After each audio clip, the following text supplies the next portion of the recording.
ráno bývá nedospalý, večer chodí pozdě spát, rychle jí a věci balí, pak uvízne v moři aut, jindy kráčí po chodníku s nepřítomným pohledem objevit svou Ameriku a za levným obědem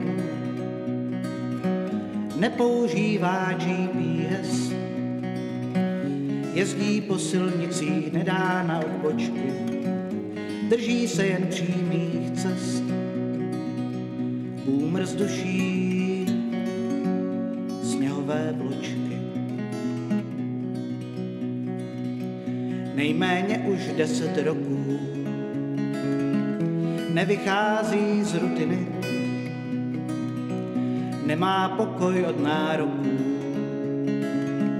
lisá hlava rodiny, kravaťáky, šupák v triku,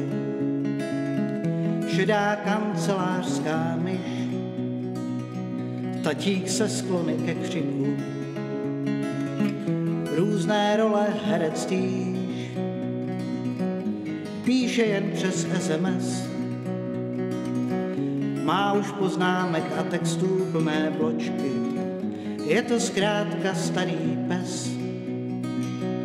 boomer z duší sněhové vločky. Někdy ve skrytosti touhou zahoří, jako konkolsky se plavit po moři, nechat na pódiu znít svůj tichý hlas, stát se bardem, to až jednou bude čas.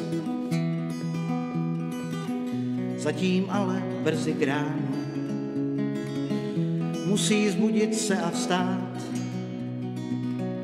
a na místo oceánu